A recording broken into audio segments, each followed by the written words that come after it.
튼튼한 안보는 국군이 책임지고 장병들의 행복은 우리가 책임진다. 대한민국 국군 장병들의 행복 수호대.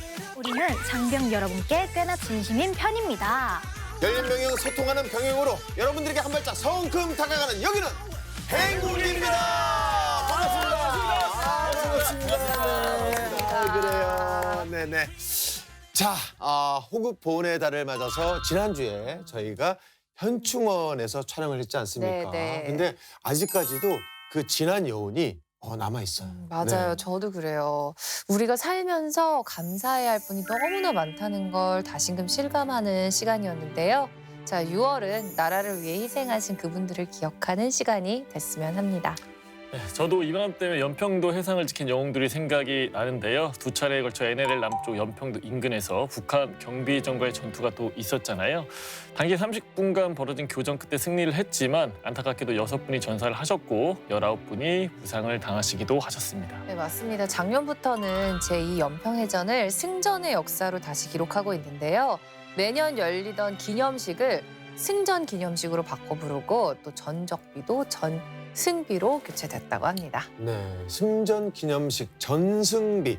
정말 자랑스러운 승리의 역사로 재기록한다는 게 너무 좋은 생각인 것 같고요. 네, 제1 연평해전 역시 NLL을 침범한 북한군을 14분 만에 격퇴시킨 전투잖아요. 오, 14분 만에요? 엄청 네네. 대단한데요? 그렇죠. 6.25 전쟁 이후에 벌어진 가장 큰 규모의 전투였는데 거기서 우리 국군이 대승을 거둔 거죠. 우리나라 국력이 이 정도입니다. 그렇습니다. 자, 영웅들의 헌신으로 지켜낸 자유입니다. 그들을 기억하는 자세는 우리의 당연한 최소한의 도리라는 생각이 듭니다. 저도 꼭 잊지 않고 기억하도록 하겠습니다. 네. 자, 좋습니다. 오늘도 행군기 이분들의 희생과 승리를 기억하면서 힘차게 시작해 보도록 하겠습니다.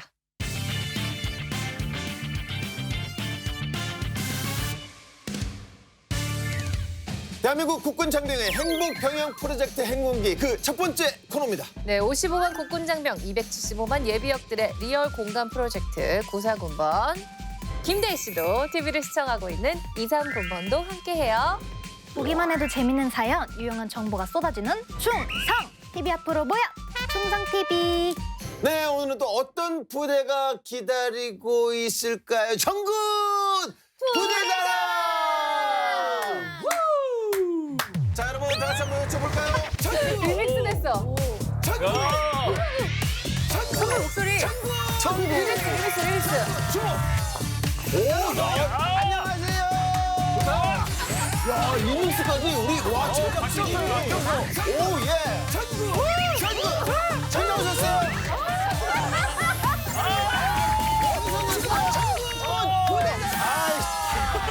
무대 넓고 좋다!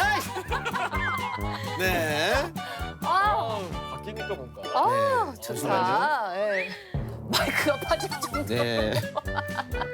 아주 열연을 했네요. 네, 우. 네, 전군 부대자랑 오늘 나올 부대 말 그대로 클래스가 있는 부대입니다. 이걸로 설명 끝. 근데 클래스가 있다라는 표현은 사실 뭐 구한말 표현 너무 옛날 표현이고 요즘에는 클래스가 다르다 이렇게 표현을 하거든요. No? No? 클래스가 있어요. 감이 안 와요? 나 이런 양반들이랑 내가 방송을 하고 있으니 힌트 하나 드리겠습니다. 자, 6일은 6이죠. 네. 그렇다면 6-2는 12예요. 그렇다면 6-3은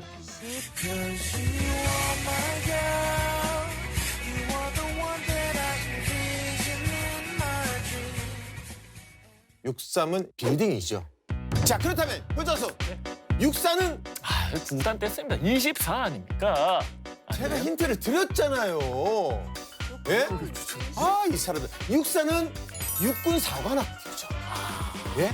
77년째 호국 전통을 이어오고 있는 역사와 전통의 명문 사관학교. 맞습니다. 대한민국의 미래 국방을 이끌어갈 예비 장교들을 양성하는 호국요람. 대한민국의 미래는 우리가 책임진다. 육군사관학교입니다. 나와주세요. 네, 어서 오세요.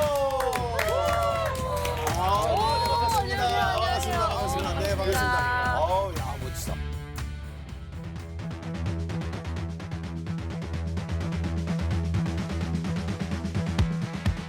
불이야 타협하지 않는 싸우면 반드시 이기는 존중과 배려의 의사소통을 하는 이성과 감성을 겸비한 군사적 최고의 전문가가 되는 것이 목표입니다.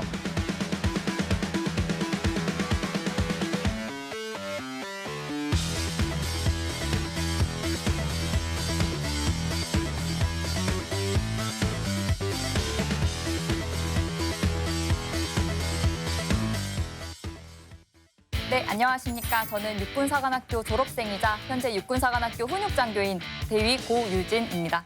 안녕하십니까. 저는 육군사관학교 80기, 지금 현재 4학년생도로 재학 중인 이승민 생도입니다. 네, 반갑습니다. 자, 사실 육사의 등장은 예고된 일이었습니다. 제가 매주 스포를 하지 않았습니까? 긴장하세요, 특히 육사. 자, 오늘 두 분 어떻게 긴장하고 나오셨나요? 행군기에서 이제 육군사관학교를 소개할 수 있어서 긴장보다는 설렘을 안고 나왔습니다. 오늘 육사의 매력 제대로 어필하고 가겠습니다. 아, 네. 말씀 너무 잘하시네요. 목소리가 청량해요. 육사에서 혹시 그 방송반 뭐 이런 게 있나요? 없습니다. 너무 없어 보이나요? 네, 죄송합니다. 자, 제가 클래스가 있는 부대라고 하지 않았습니까? CLASS. 뜻 다들 아시죠? Y. 클래시. 와.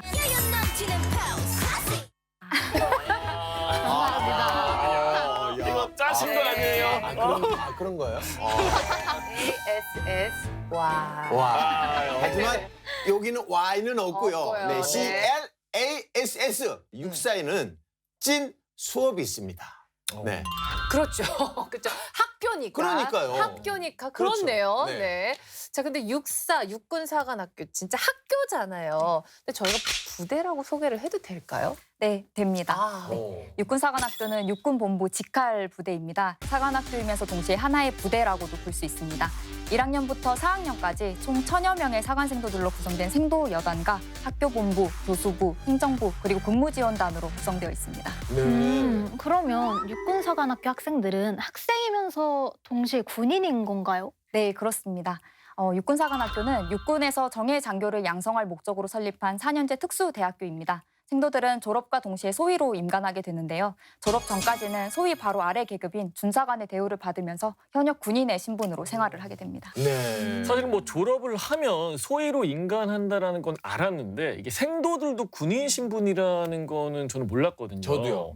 그럼 학교 생활 4년도 군 경력으로 인정을 해주는 건가요? 네, 인정이 됩니다. 생도들은 사실상 입학하면서부터 군 생활을 시작하는 거라고 생각하시면 됩니다. 육군사관학교에서 4년은 군 경력 2년으로 인정이 됩니다. 그래서 졸업 후 소위로 임관하면 소위 1호봉이 아니라 소위 3호봉으로 시작하게 됩니다. 아, 그렇군요. 아니, 근데 육사하면 딱 떠오르는 이미지가 있잖아요. 엘리트 중에 엘리트. 예? 엘리트 오브 엘리트. 육사 출신은 뭔가 느낌부터가 좀 다르지 않습니까? 딱 보면. 알 수밖에 없습니다. 저도 이제 졸업하고 전역한 육사분이랑도 연락을 좀 자주 하는데 딱 보면은 느낌이 달라요. 체력도 좋고 그리고 절도도 있고 막 멋있다 이런 느낌이 딱 들거든요. 맞아요. 그 막연한 그런 이미지가 있는데 근데 이런 이미지 어디서 온지 혹시 알아요? 그걸 알기 위해서 또 오늘 이분들 모신 거 아니겠습니까? 네. 육사하면 사실 모르는 사람 없죠. 엘리트 인정, 다들 인정하는 부분입니다. 근데 의외로 육사에서 어떤 공부를 하는지, 거기서 뭘 하는지, 육사가 왜 엘리트라고 불리는지 여기에 대해서 정확히 아시는 분들이 잘 없거든요. 맞아요. 그건 맞아요. 예, 사실 저희가 그 미디어에 많이 노출된 적이 많지 않다 보니까 정확히 아시는 분들이 많지는 않을 것 같습니다. 오늘 이 시간에 제가 육군사관학교에 대해서 조금 더 자세히 그리고 제가 경험한 많은 것들을 알리고 자랑할 수 있는 시간이었으면 좋겠습니다. 네. 육사가 훈련만 받는 게 아니었구나. 저도 어떤 분들일지 무척이나 궁금해지는데 자, 지금부터 하나씩 한번 알아가 봅시다. 자, 채원 씨, 부대 소개서 준비됐죠? 물론입니다. 육군의 미래를 책임질 화랑이 후예들이 자라나는 곳 육군사관학교로 같이 떠나보시죠.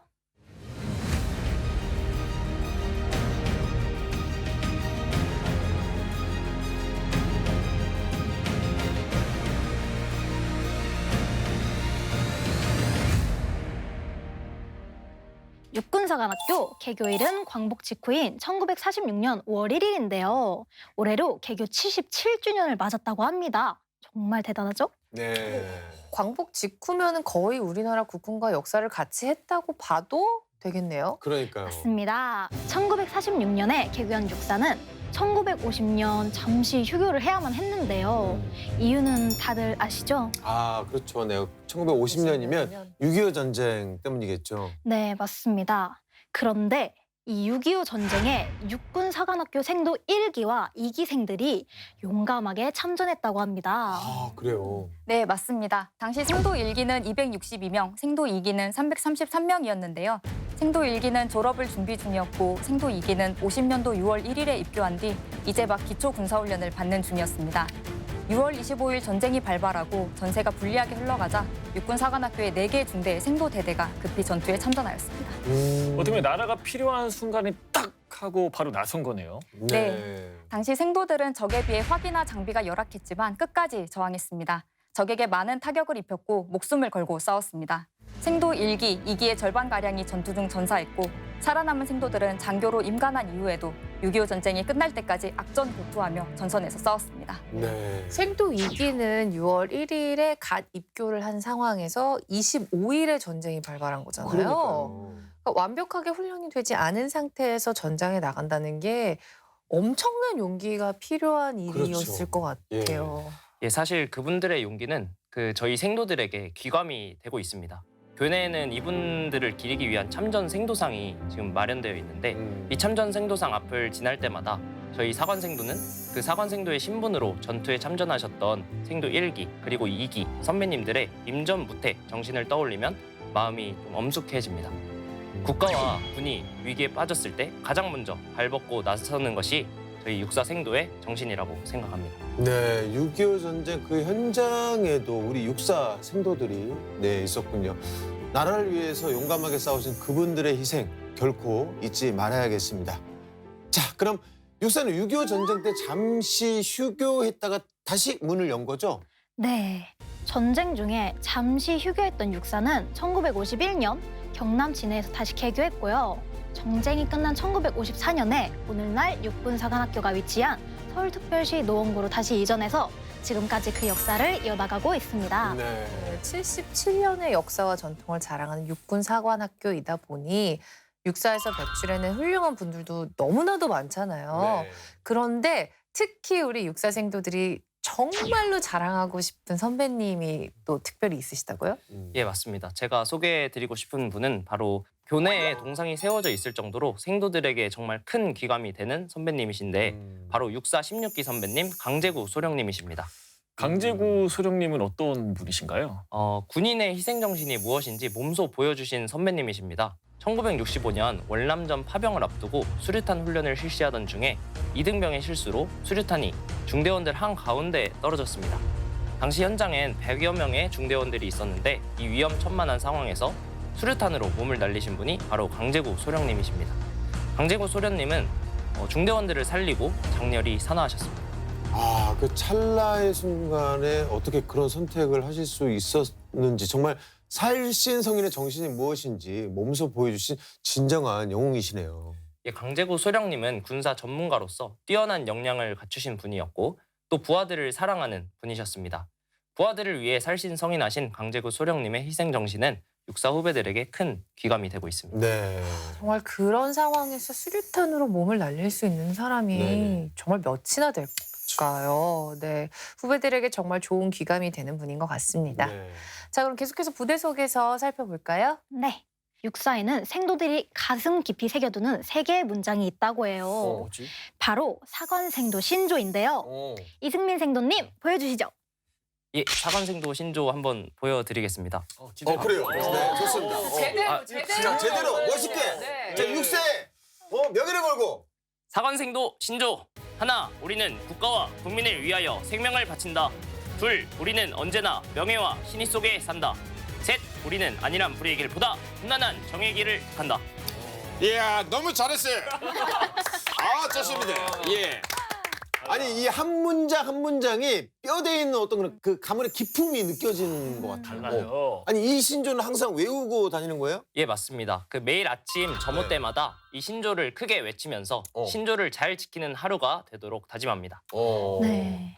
강렬한 사관생도 신조만큼이나 또 강렬한 게 있는데요. 네. 한 번 보면 절대 잊을 수 없는 부대마크입니다. 부대 마크. 그렇지. 그렇지. 저거지. 그렇지. 저거를 제가 봤을 때 무슨 느낌이냐면 네. 어디 명문대학교에서 학생들이 입고 다니는 과잠 있잖아요. 아, 나 여기 다니고 있다. 나 육사다. 약간 이런 느낌이 나는데 한 번 보면은 잊어버리기가 힘들 것 같습니다. 이거는 KTX 타고 지나가다가 네. 그 찰나의 순간에 딱 봐도 육사. 읽을 수 있을 것 같아. 네. 육사 봤어 방금? 봤지? 봤어. 예, 야. 이렇게 되는 거죠. 아니 이 얼마나 솔직하고 담백합니까? 이 우직한 부대마크 안에서 이 뚝심이 느껴져요.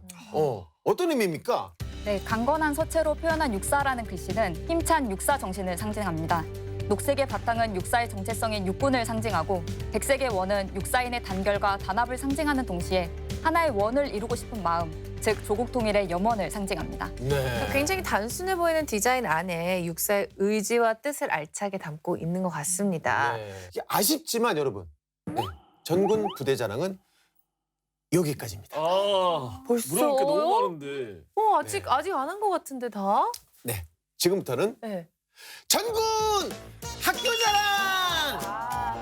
이건 춤이 없구나. 자, 육군 상하는 말 그대로 스쿨 아닙니까? 학교.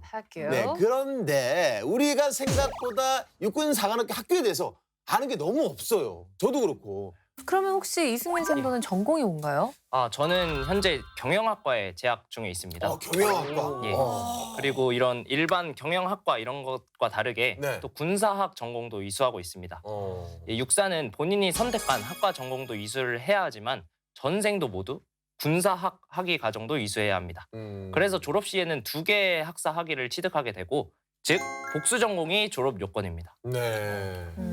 복수 전공이 생각하는 것보다 그러니까 생각하시는 것만큼 힘들 것 같거든요. 그러니까 본인 전공에 군사학까지 2개 학위를 다 취득하려면은 그거 보통 힘든 일 아닐 것 같은데요. 나는 전공 하나도 힘들던데. 2개를. 버겁더라고요. 네. 2개 학위를 취득해야 하는데 우리 생도들은 또 군 생활까지 또 해야 되잖아요. 이건 뭐 보통 체력과 정신력이 아니면 안 될 것 같은데 하루 일과가 어떻게 돼요? 하루 일과를 간단하게 소개해드리면 네. 먼저 육사는 1학년부터 4학년까지 전원 기숙사 생활을 하고 있습니다. 그래서 아침 6시에 기상을 해서 아침 점호를 하고 이제 8시부터는 학과 출장이라고 해서 수업을 듣습니다. 보통 17시 전에 수업이 끝나고 23시까지 지인용 시간이라고 해서 자기 개발이나 휴식을 보통 취하고 있습니다. 뭐 아침에 점호하는 거 말고는 일반 대학생들과 일과가 크게 다르지 않은 것 같은데요? 예, 사실 수요일에는 이제 문화 체육 활동, 즉 동아리 활동도 하고 있습니다. 일반 대학과 다른 점이 있다면 월요일, 화요일, 목요일 오후에는 체육학 수업과 전투 체력 단련 수업을 받는다는 것이 좀 다르게 있습니다. 아예 체육학이나 전투 체력 단련 시간이 따로 정해져 있군요. 체육 활동은 어떤 걸 하는 건가요? 체력 단련 같은 건가요? 이게 매 학기 생도들이 자신이 원하는 스포츠 종목을 선택해서 수업을 받는 것입니다. 복싱, 테니스, 축구, 배드민턴, 수영 이런 다양한 종목들이 있고 이 중에서 선택을 할 수 있습니다. 저는 매일 아침 6시에 일어나서 점호를 한다는 게 정말 대단한 것 같아요. 쉽지 않죠. 아니 근데 테니스, 수영, 축구 이런 활동은 그냥 뭐 할 수 있는 운동이 아니잖아요. 시설이 갖춰져 있어야 가능한 건데 그 말인즉슨 이제 체육 시설이 다 갖춰져 있다 학교에 그런 얘기죠? 예, 그렇습니다. 그 학교에서는 교내에 야구장, 수영장, 승마장, 북궁장 등 여러 체육 시설이 잘 갖추어져 있고 그래서 경험 삼아 다양한 스포츠를 해볼 수 있습니다. 승마장이랑 국궁장이요? 국궁장은 저도 정말 처음 들어보는데 기회가 된다면 정말 견학을 한번 가보고 싶다. 시설 너무 좋은 것 같습니다. 아무나 못 가지 않나요? 어떻게 좀 안 되나요? 주말에 오시게 되면 저희가 안내하겠습니다. 주말에. 이승민 생도는 혹시 어떤 수업을 들어봤나요? 저는 다양한 수업을 많이 들어봤지만 현재는 테니스 수업을 듣고 있습니다. 중학생 때부터 사실 하던 스포츠이고 가족이 모두 공유하던 취미다 보니까 많이 했습니다. 예. 그래서 육사에 이제 와서도 지속적으로 테니스를 할 수 있어서 매우 좋았습니다. 테니스장 인프라가 상당히 잘 마련되어 있어 테니스를 치기 좋고 이를 통해 생도 생활에서 다소 있을 스트레스를 해소할 수 있습니다. 들으면 들을수록 육사는 제가 생각했던 거랑 다른 것 같아요. 네. 군사훈련만 하는 줄 알았거든요. 다양한 활동을 하는지는 사실 몰랐어요. 근데 그러면 군사활동은 언제 하나요? 매년 여름이면 육군 사관학교에는 이런 인사를 서로 주고받는다고 하는데요. 네. 바로 이겁니다. 하계 군사훈련 잘 갔다 와. 육사 생도들은 매년 여름방학마다 6주 동안 하계 군사훈련을 간다고 해요. 네, 전 생도가 여름이면 하계 군사훈련을 받습니다. 1학년은 육군훈련소에 가서 장병 기본훈련을 받고 군소대 편제 화기에 대해 배웁니다. 2학년은 유격훈련 그리고 중대대 편제 화기에 대해 배우고 3학년은 특수전 학교에서 공수훈련 그리고 4학년은 KCTC 과학화 전투훈련과 도전형 군사훈련을 받게 됩니다. 보통 힘든 훈련들이 아닌데 정말 대단한 것 같습니다. 네, 맞습니다. 생도들은 하계 6주 동안 소부대 전투 지휘자로서 구비해야 할 기본 전투 기술을 집중적으로 숙달해서 전투 전문가로서 임무 수행에 필요한 능력을 키워나갑니다. 네. 이승민 생도가 지금 4학년이죠. 예, 4학년. 네. 그러면 지난 3년 동안 하계 군사훈련 받으면서 어떤 훈련이 가장 기억에 남아요? 제가 생각을 한번 해보면 3학년 때 받았던 공수 기본 훈련이 가장 체력적으로 힘들었던 기억이 납니다. 그렇죠. 더운 날씨 속에서 강도 높은 훈련을 진행하여 힘들었던 기억이 납니다. 돌이켜보면 가장 보람찬 훈련이었고 낙하산 이제 강할 때 그 짜릿함이 종종 떠오릅니다. 지금 여기 지금 예. 알고 있죠. 잠깐만, 지금 혹시 들리나요? 육사에 관심 있는 전국 수험생들이 귀 쫑긋거리는 소리 들려요? 들립니다. 들린 것 같아요. 들린 것 같아요. 들려요? 네. 안 들리는 데서는? 이제 들려요. 들리시죠? 들리시죠? 들려요. 네, 육사는 군인을 꿈꾸는 학생들에게는 그야말로 꿈의 학교잖아요.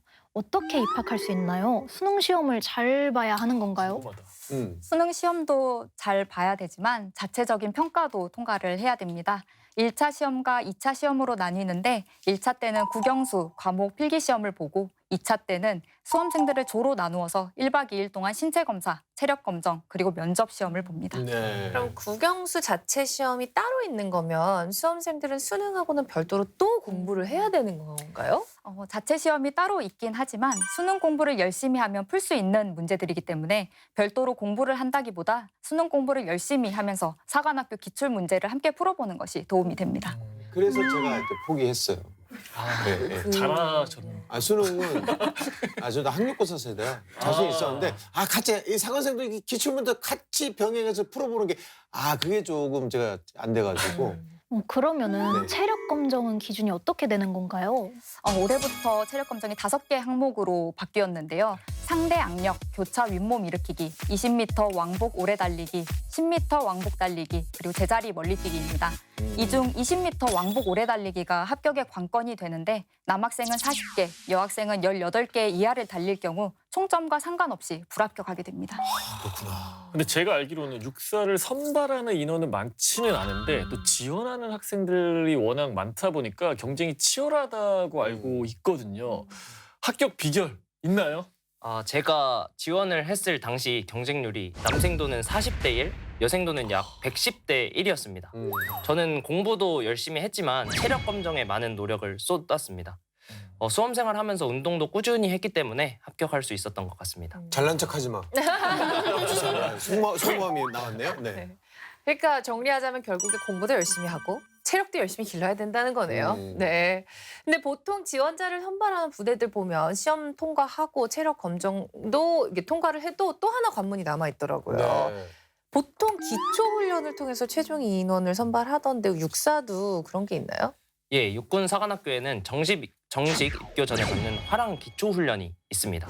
정식 입교 전에 받는 훈련이라 가입교 훈련이라고 부르기도 하는데 최종 합격한 학생들을 대상으로 5주 정도 훈련을 하는 것입니다. 그렇죠. 뭔가 관문이 하나 더 있을 줄 알았어요. 정말 최정예 생도들을 선발을 하는 거군요. 자, 육사의 명성이 괜히 만들어진 게 아니라는 생각이 듭니다. 근데 이승민 생도가 오늘 이 자리를 비워서 꼭 하고 싶은 말이 있다고 하셨어요. 혹시 뭐 여자친구한테 하나? 저희 그런 거 안 받아요. 네. 네, 미리 그런 건 말씀드릴게요. 네. 제 주변 사람들한테 꼭 전하고 싶은 말이 있어서 좋습니다. 예, 육군 사관학교에는 오래전부터 내려오는 말이 하나 있습니다. 바로 육군 사관학교는 보물창고라는 말입니다. 제가 느끼기에 육군사관학교의 가장 큰 보물은 이제 옆에도 계시지만 사람입니다. 예, 동기생도들 덕분에 매일매일이 행복하고 교수님과 훈육요원님들께 배우는 지식과 그런 경험은 어디에서도 배울 수 없는 값진 것들입니다. 이 자리를 빌려서 제 주변 모든 사람들께 감사하다는 말씀 꼭 전해드리고 싶습니다. 네, 박수 한번 주세요. 따뜻해. 너무 멋있다. 아니 마음도 너무 멋지네요.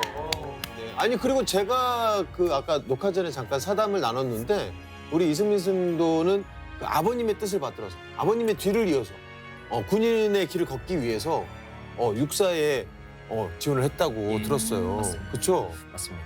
아버님. 아버님과 이제 같이 육군 사관학교 그리고 군인에 대한 얘기를 많이 나누면서 또 더 친해지기도 하고 더 좋은 경험이 많이 되는 것 같습니다. 지금 현역도 군인이시고 네, 대단하네요. 좋습니다. 뜨거운 열정으로 청춘을 불태우는 육군 사관학교. 공부도 뜨겁게 군사훈련도 뜨겁게 정예는 더욱더 뜨겁게. 네, 육군 사관학교 생도분들의 멋진 미래를 저희 행운기가 응원하겠습니다. 자, 오늘 전군 부대 자랑은 여기까지입니다. 근데 아쉬워하지 않으셔도 네. 됩니다. 다음 주에도 육군사관학교와 함께 다시 돌아오도록 하겠습니다. 다행이다. 자, 다음 주에도 TV 앞으로 모여주세요.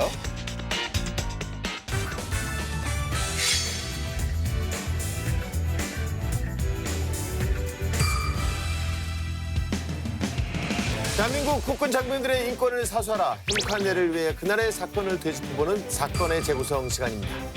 장병들의 행복한 병영 그리고 인권을 위해 행군기가 앞장서겠습니다. 지금껏 관습이란 이름으로 자행되어온 악습, 불합리한 관행, 이제는 안녕.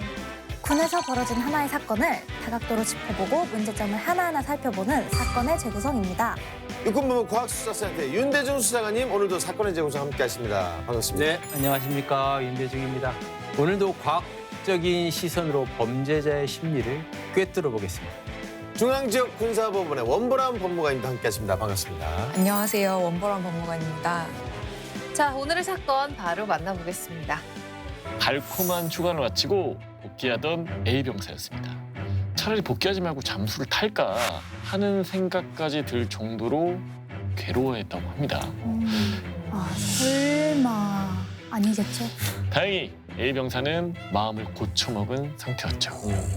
무슨 일이길래 잠수 탈 생각을 했었을까요? 이거 사실 큰일 날 생각이거든요. 완전 위험한 그쵸. 생각이죠. 네. 네.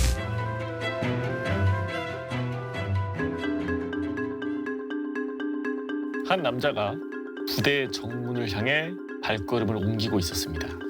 그의 발걸음은 천근만근 무거워 보였죠. 새 걸음을 걸을 때마다 땅이 꺼져라 한숨을 푹 내쉬는 남자. 뭔가 안 좋은 일이 있으셨나 봐요. 외박에서 뭐 복귀하는 어떤 그런 느낌인데 뭐 휴가나 제가 그 1994년 어느 날 복귀하는 길에 하늘은 안 무너지나 뭐 그런 생각을 했었던 것 같기도 해요. 예. 맞습니다. 달콤한 휴가를 마치고 복귀하던 A병사였습니다. 물론 휴가 복귀는 누구에게나 괴로운 일일 테지만 A병사에게는 경우가 조금 달랐어요. 차라리 복귀하지 말고 잠수를 탈까 하는 생각까지 들 정도로 괴로워했다고 합니다. 다행히 A병사는 마음을 고쳐먹은 상태였죠. 무슨 일이길래 잠수 탈 생각을 했었을까요? 이거 사실 큰일 날 생각이거든요. 완전 위험한 그쵸. 생각이죠. 네. 그때 A병사의 마음이 어떻든 일단 무사히 복귀를 했어요. 그러니까 생활관 동기들과 인사를 나누고 짐을 풀려고 하는 그 순간 누군가가 생활관에 들이닥칩니다. 단단히 화가 난 표정을 하고 말이죠. 그는 부대의 행정보급관. 야, A병사, 너 나 좀 보자. A병사를 부르기 위해서 행보관님이 직접 행차를 하셨다고. 보통 직접 움직이는 법이 없는 분이신데 무슨 일길래 직접 오셨을까? 약간 느낌이 A병사가 복귀하기만을 기다린 느낌이에요. 그렇죠. A병사의 휴가엔 어딘가 좀 이상한 구석이 있었어요. 일병인데도 이번이 벌써 3번째 포상 휴가를 나갔다 온 거였거든요. 그러니까 A병사가 휴가 복귀하자마자 행보관이 찾아온 건 누군가 이 휴가가 수상하다고 익명으로 제보를 했던 거죠. 야, 일병인데 포상휴가를 3번이나 받았어요. 네. 아니 입대해서 2등병부터 따져도 보통 뭐 100일 휴가 그리고 뭐 일병 진급하면 정기 휴가 그렇죠. 그리고 운 좋아야 뭐 포상휴가 1번 정도인데 쉽지 않죠. 야, 일병 때만 포상휴가 3번 이게 가능한가? 듣고 보니까 좀 수상한 것 같은데요. 그럼요. 어떻게 이런 일이 가능했을까요? 사건을 좀 더 자세히 들여다볼 필요가 있겠죠. 네. 그러니까 정기 휴가를 제외한 A 병사의 첫 번째 포상 휴가, 그건 A 병사의 노력의 결과였어요. 그러니까 군 생활 중 틈틈이 공부를 했고 자격증을 취득한 덕에 포상으로 휴가를 받을 수 있었던 거죠. 되게 대단하신 분이네요. 군 생활이랑 공부를 병행하는 게 쉽지 않았을 텐데 되게 성실한 사람이었나 봐요. 이거는 뭐 저기 뭐 보통의 노력이 필요한 게 아니죠. 뭐 당연히 뭐 받을 수 있는 휴가라고 생각하는데 뭐 이상한 게 아닌데요?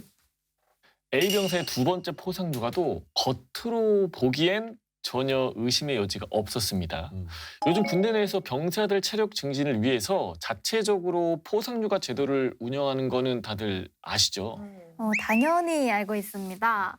충성TV 전군 부대자랑에 많이 나오잖아요. 네네. 일정 기간 내에 달리기를 하거나 체력 근력을 키우면 포상휴가를 주잖아요. 아, 그런 제도가 1994년도에도 있었으면 참 좋았을 텐데. 라떼는 그 100일 휴가도 없었어요. 눈물이 나네요, 갑자기. A 병사가 복무하는 부대에도 그와 비슷한 포상휴가 제도가 있었는데요. 일정 거리 띵걸음을 완주하면 포상휴가를 주는 제도였습니다. A 병사는 이 제도를 활용해 포상휴가를 받을 수가 있었죠. 근데 지금까지 보면 A 병사는 그 정말 성실 그 자체? 네. 부대에서 뭐 자격증도 따, 체력 증진도 해. 이 정도면 사실 포상휴가를 줘도 되지 않나요? 그러니까 칭찬해줘야지. 맞아요. 지금까지만 보면 완전 근면 성실의 아이콘인 것 같아요. 저도 뭐 일병이 뭐 포상휴가를 3번 받았다고 해서 뭐 약간 의심했는데 듣고 보니까 뭐 이 병사를 칭찬받아야 됩니다. 뭐 사건의 재구성 최초로 뭐 좋은 사례를 모범 사례를 오늘 보여주는 건가요? 그렇다면 A 병사의 3번째 포상 휴가는 어떻게 받은 걸까요? A 병사는 이번에도 부대 내의 포상 휴가 제도를 알뜰히 이용했어요. 요즘 휴가 마일리지 제도라는 게 있습니다. 알고 계시죠? 알고 있어요. 추가 근무를 하거나 솔선수범하면 받는 그런 제도 맞죠? 그거 차곡차곡 모으면 나중에 휴가 갈 수 있지 않나요? 맞아요. 그러니까 마일리지 제도는 일종의 복지 제도인데요. 타의 모범이 되는 행동을 하거나 추가 근무를 한다거나 하면 상점, 즉 마일리지를 받는 거죠. 그러니까 부대마다 있는 부대도 있고 없는 부대도 있어요. 근데 세부적인 사항은 부대마다 조금씩 다 다른데 A 병사가 근무하는 부대의 경우에는 마일리지 100점을 모으면 1박 2일 포상 휴가를 받을 수 있었다고 합니다. 마일리지가 모으기 어려울 것 같은데 또 얘기 들어보면 조금만 노력하면 또 그것을 모을 수 있다고도 하더라고요. 근데 뭐 지금까지 얘기만 들어오면 포상휴가 다 받을만 해서 그러네. 열심히 해서. 같은데요. 네. 모범병사네. 그렇다면 익명의 제보자는 왜 A 병사의 휴가가 의심스럽다고 한 걸까요? 행정보고관은 A 병사의 휴가 관련 자료를 아주 자세하게 살펴봤어요. 이 3번의 휴가 중에 어떤 휴가가 문제가 있었을까요? 자격증 취득은 공인된 기관에서 하는 거니까 그렇지. 의조가 불가능할 것 같고 나머지 2개가 가능성이 있어 보이는데요.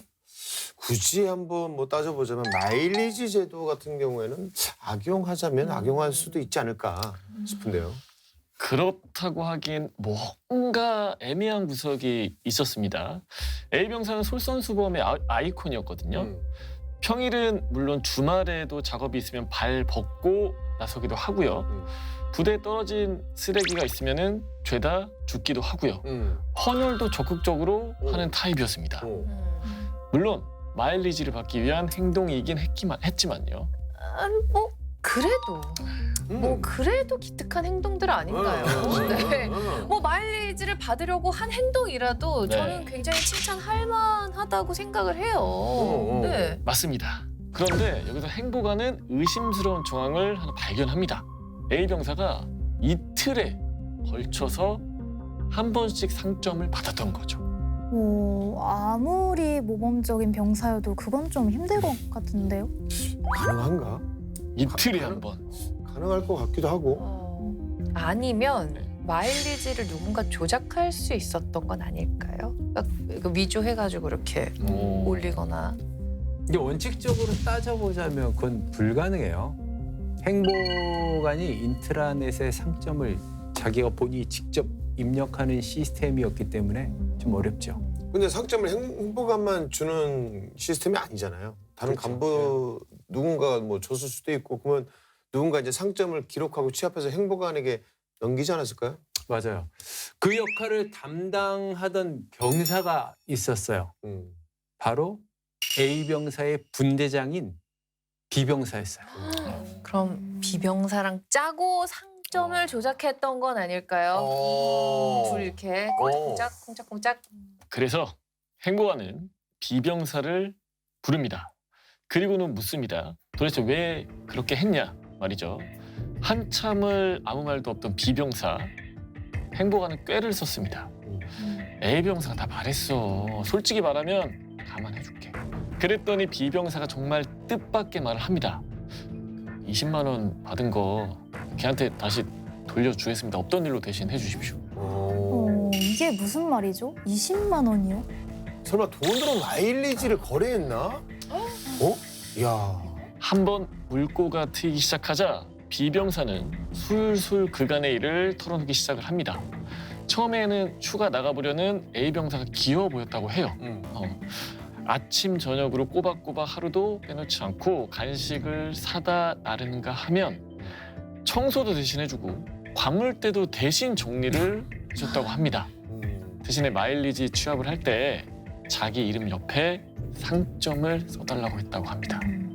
근데 아무리 A병사가 본인한테 잘해줬다 해도 넘지 말아야 할 그 선이라는 게 있는 거잖아요. 그렇죠. 그럼요.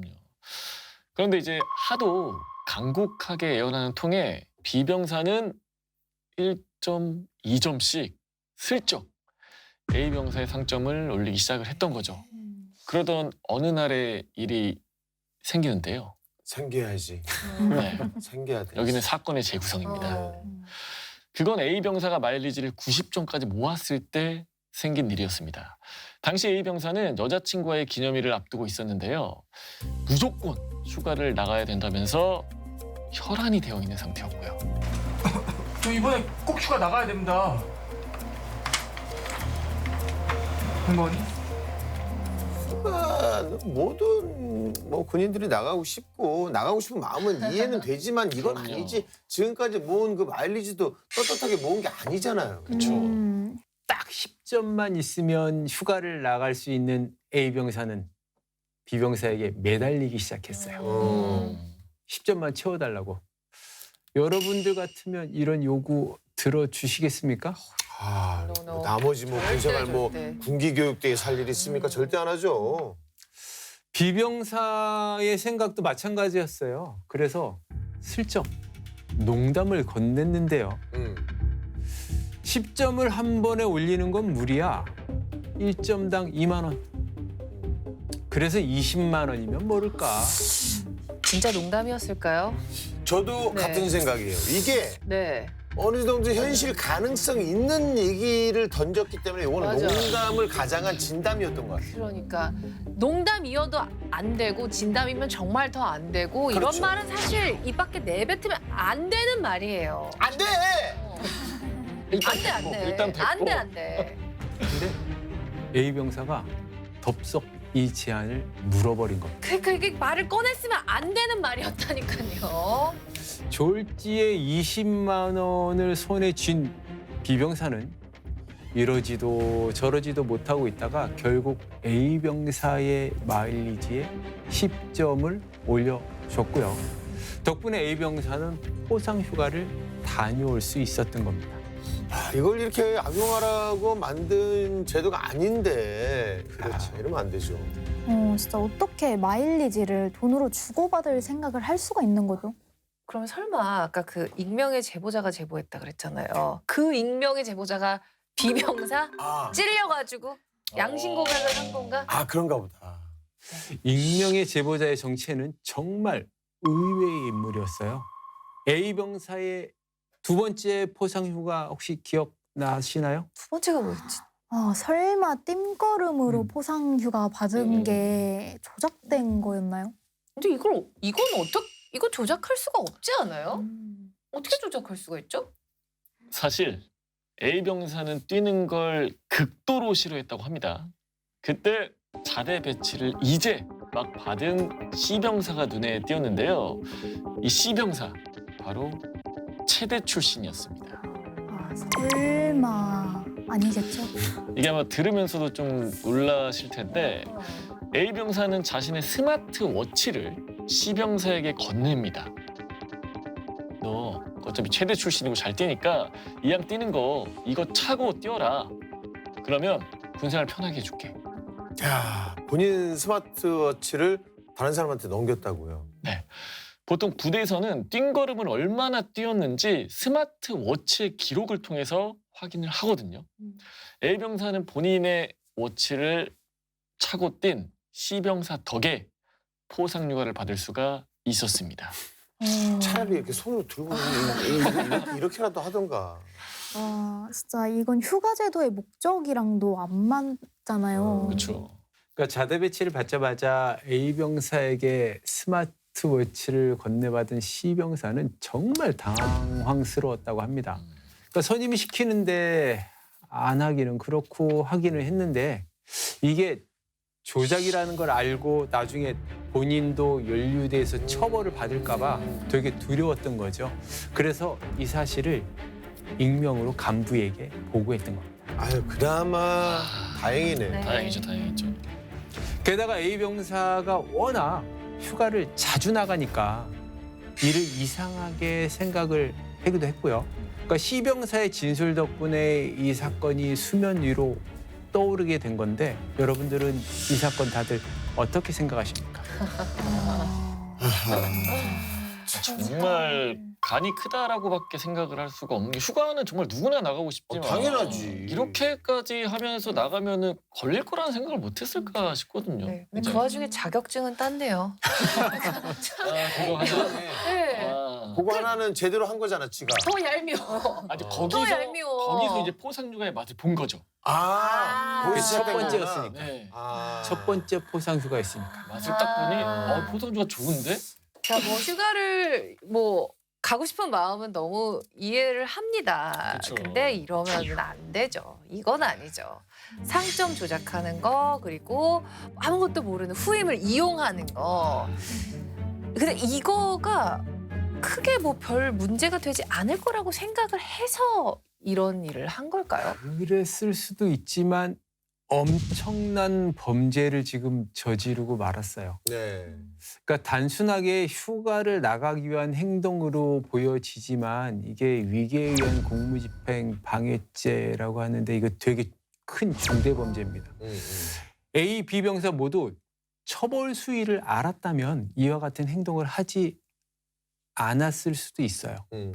그러니까 자신들의 어떤 행동을 되게 소극적으로 해석을 하고 위법한 행동을 너무 가볍게 생각하는 그릇된 사고로 인하여 발생된 범죄라고 보시면 됩니다. 조금만 노력하면은 본인 노력으로 휴가를 받을 수 있는데 왜 A 병사는 본인 노력으로 상점을 받을 생각 안 하고 분대장의 B 병사를 포섭해서 이렇게 상점을 편법으로 받을 생각을 했을까요? 그 상점을 받기 위해서 A 병사는 어떠한 일에도 적극적으로 나서지 않았죠. 자신의 직무는 태만히 했고 무사안이란 태도로 행복만을 추구하고 있어요. 이런 이기적인 성향 그리고 자신의 어떤 편리와 이익을 판단과 행위의 기준으로 삼는 사고방식 때문에 행동보다는 분대장을 일단 포섭해서 포상휴가 가야지 이런 편법을 쓴 것으로 보여요. A A병사도 물론 잘못을 했지만 B병사 잘못도 큰 것 같아요. A병사가 아무리 부탁을 해도 분대장인 B병사가 그러면 안 된다. 열심히 해서 상점을 받아라. 라고 거절을 해야지. 그렇죠. 간식과 청소에 이렇게 홀라당 넘어갔잖아요. B병사는 무슨 생각으로 그런 걸까요? 제가 볼 때 B병사는 이게 한두 번 해본 일이 아니었을 가능성이 좀 큽니다. 그러니까 바늘도둑이 소도둑 된다고 그때 걸리지 않았으니까 이번에도 걸리지 않겠지 하는 어떤 나만의 자신감이 있었을 거고요. 그러니 대가를 받고 허위 상점을 받을 수 있도록 한 것이겠죠. 마일리지 조작해 주는 거는 뭐 언뜻 보기에는 별거 아닌 것 같아 보일 수도 있지만 이건 엄연한 범죄 행위잖아요. 그리고 심지어 여기선 돈까지 오고 갔단 말이에요. 자, 이런 경우에 B병사는 어떤 처벌을 받게 되나요? 만약 형법상 위계에 의한 공무집행 방해죄에 해당된다면 5년 이하의 징역 또는 1천만 원 이하의 벌금에 처해질 수 있고요. 분대장으로서 직무와 관련해서 또 허위 보고를 한 경우에도 해당할 수 있는데요. 이는 보고 의무 위반에 해당해서 성실 의무 위반의 벌목으로 징계 처분도 받을 수 있고 또는 휴가에 필요한 증빙 서류의 위변조에 해당하여 공정 의무 위반으로도 징계 처분을 받을 수 있습니다. 그러면 당연히 돈을 건넨 A병사도 처벌을 받는 거죠? 네, A병사 역시 형법상 위계에 의한 공무집행 방해죄와 징계 벌목 중 법령 준수 의무 위반에 해당할 수 있습니다. 만약 B병사가 형법상 공무원 등에 해당하는 직위를 가진 자로 인정이 된다면 A병사 행동은 뇌물죄에도 해당하여 형사처벌을 받을 수도 있습니다. 근데 하나를 보면 열을 안다고 저는 그 B병사가 A병사에게만 그런 특혜를 줬을 거라고 생각하지는 않거든요. 다른 병사들에게도 뭔가 돈을 받거나 이득을 취해서 상점을 조작해 준 거 아닌가 싶거든요. 저도 B병사가 A병사보다 더 나쁜 놈이라고 생각합니다. 나쁜 놈. 일단 사실관계 조사를 해보면 알겠지만 이런 특혜를 받은 병사들은 조금 더 있을 것으로 판단이 되고요.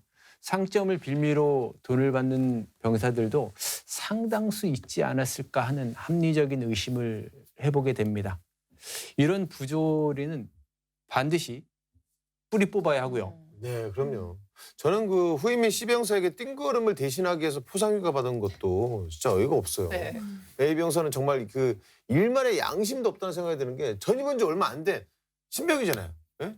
근데 아무것도 모르는 C병사를 이 조작에 가담시킨 게 야, 이런 생각을 어떻게 할 수 있는 거죠? 그러니까 후임에게 의무 없는 행동을 하게 하고 포상은 A병사가 취한다. 어이없는 행동이죠. 네. 그러니까 아무리 포상 휴가에 눈이 멀어도 그렇지 이렇게까지 이게 할 일입니까? 그러니까 A병사는 아마도 소시오패스 성향이 있는 성격 장애가 아마 있지 않을까 하는 생각도 들어요. 그렇지 않고서야 이런 죄의식 없이 이런 행동을 가볍게 할 수는 없습니다. C병사 입장에서는 사기당한 거 아닌가요?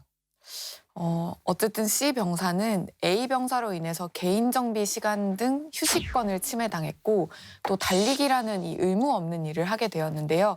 이는 인권 침해를 넘어서 형법상 강요죄에 해당할 수 있습니다. C병사가 사실 제일 불쌍해요. 왜냐면 본인이 휴가 조작에 가담했다는 걸 알고 이제 익명으로 제보를 하면서 그동안 얼마나 이렇게 막 조마조마하게 기다렸을지 너무 사실 제일 불쌍한 사람이 이제 C병사 같은데 혹시 처벌을 받게 될까요? 그건 아닐 것 같아요. 왜냐하면 C병사는 A병사의 강요에 의해서 어쩔 수 없이 대신 달려준 것이고 또 오히려 강요의 피해자라고 볼 수 있기 때문에 처벌을 받지는 않을 것으로 보입니다. 다행이네. 네, 저는 근데 좀 이 상점 관리 시스템이 조금 허술하지 않았나 이 생각도 좀 들거든요. 분대장에게 일차적으로 병사들의 상점 관리를 맡기다 보니까 이런 피해가 일어나는 게 아닌가 싶거든요.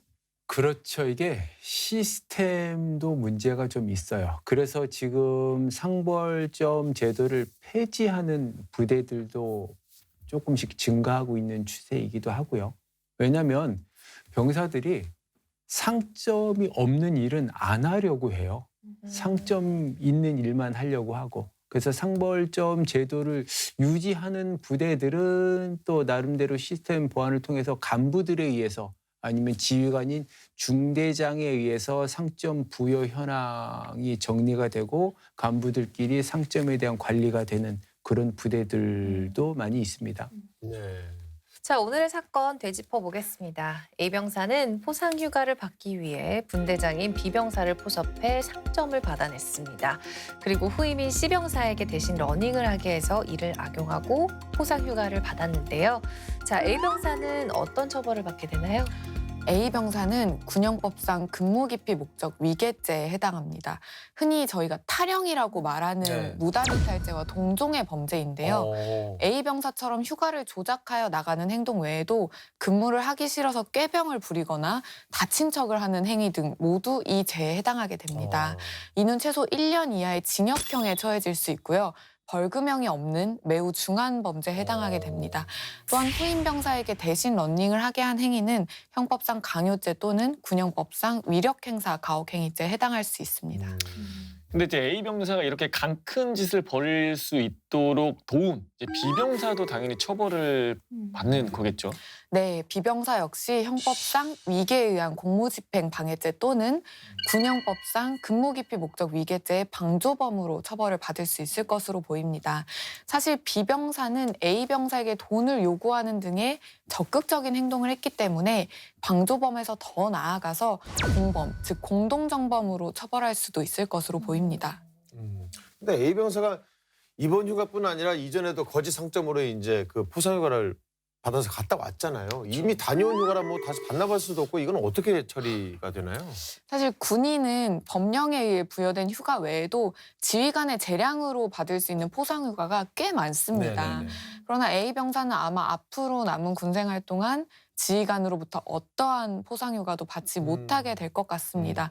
또 징계위원회를 통해서 군기교육의 처분을 받게 되면 해당 일수만큼 최대 15일의 군생활이 늘어나게 됩니다.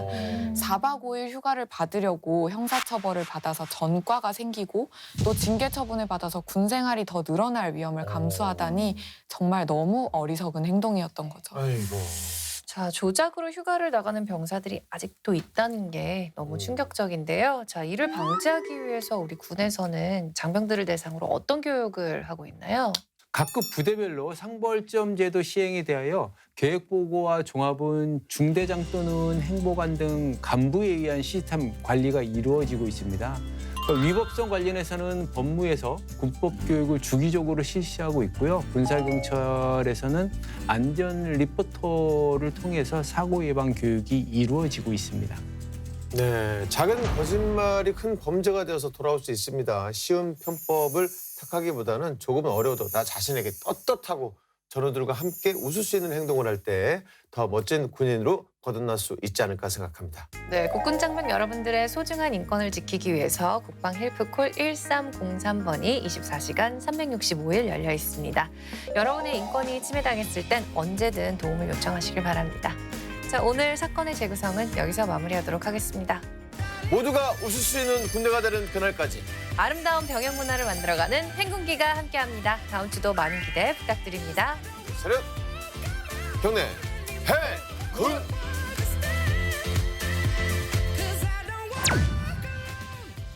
칫솔 빨간색 쓰지 않냐?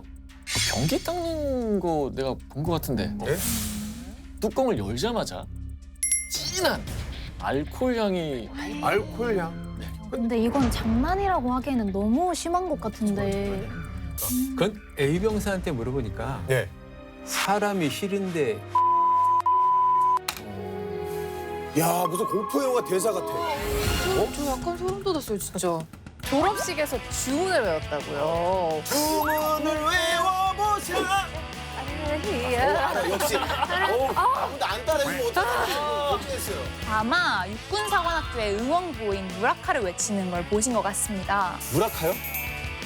무라카가 무슨 뜻이지? 무라카 시작! 무락베디비디비 기억 세네메이 바이터러 비거러 카슈카라 레벤 사자 호랑나 카레스 6464 가끔은 실수하고 헛발질